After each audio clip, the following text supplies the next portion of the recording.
TTL Computer II. Today we're going to be taking a look at our memory circuit schematic and printed circuit board design. And we're already looking at our schematic, and this is virtually identical to our digital simulation design. The only thing that is different here is that we added the resistor network for impedance matching to our data bus. And I also reordered the um, address bus signals. I reversed those, and I did that again, like I've done on several of the cards, to simplify and eliminate um, wire crossovers on our PC board design. But so that's our main schematic, and again, it's virtually identical to our digital simulation. And then looking at our passive elements, we again, we have our bypass capacitors for our ICs. We have three power decoupling capacitors. We have our a power indicator LED, and we have our card edge connector. And again, similar with our other cards, we have our main clock signals here that are in the standard location that we use. And this card is only using the U clock. And we have our read and write bus signals, coming in to the card through the card edge. And then we have, power and ground. And then we have our data bus signals and our address bus signals 0A0 through A15. And that's it. So it's pretty straightforward schematic and virtually aligned with our digital simulation. Okay, so let's jump over to the PCB design now. And the layout of the card, again, is similar to our last few cards. The dimensions of the card are that standardized dimensions I'm trying to standardize on, which is 200 millimeters by 150 millimeters, right? And we have our card edge connector, and then we have our signals coming in from our card edge connector through the 74245, the bus and board drivers, and these are our 16 address bus signals coming in and wrapping around to the top again. And then we have our two memory chips, right? We have our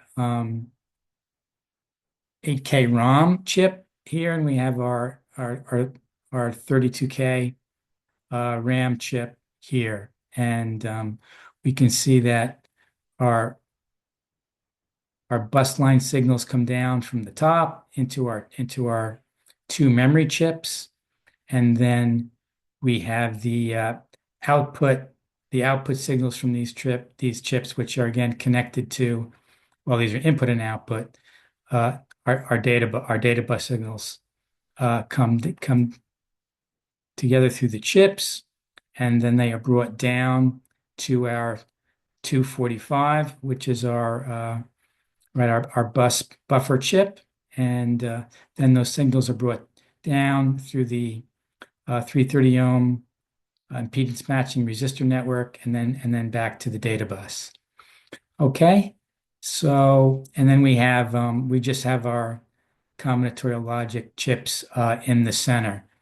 Now, this was a little bit easier to route than the registers card. The registers card may end up being the most densely populated card that we have. I'll have to wait and see how what the control circuit card looks like. But they that the ALU and the control circuit might be going to be similar, I think, to the register card, but they might be a little bit less. But we'll wait and see how that goes.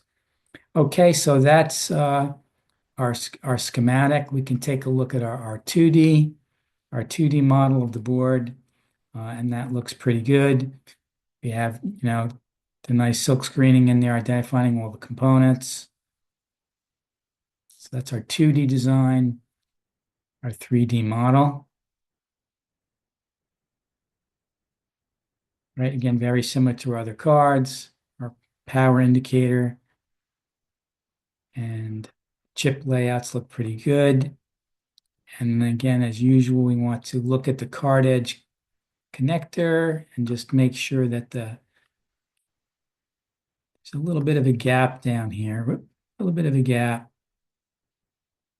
Don't want the tolerance to be too tight, so there's a little bit of a space there between the PC board and the card edge connector.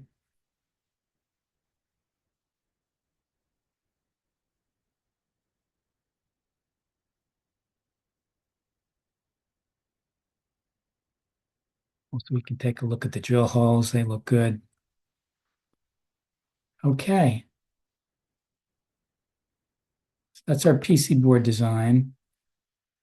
Okay, so no surprises really doing this card. I probably had more layer transitions on to route signal wires on this card than I had on any of the previous cards. I think I'm getting a little bit more comfortable in doing that, but I have not done any more than one layer transition on the signal. So that's pretty good that we're only just doing the one uh, layer transition, right? And here's a couple of instances of that, right? From the bottom, crossing over the bus lines and then transitioning to the top layer, right? Same thing here, routing underneath the bus lines and then, oh, that's just under, but here's some more layer transitions here. So I've done a few of those, more on this board than I've done on others, but again, no more than one layer transition per trace. So that's good, and I'm pretty comfortable with that. So that's it for today. I just want to do one final checkout of the board before I get this off to fabrication. But this should be off to fabrication by the time you see this video. So until next time, that's it for today. Thanks for watching.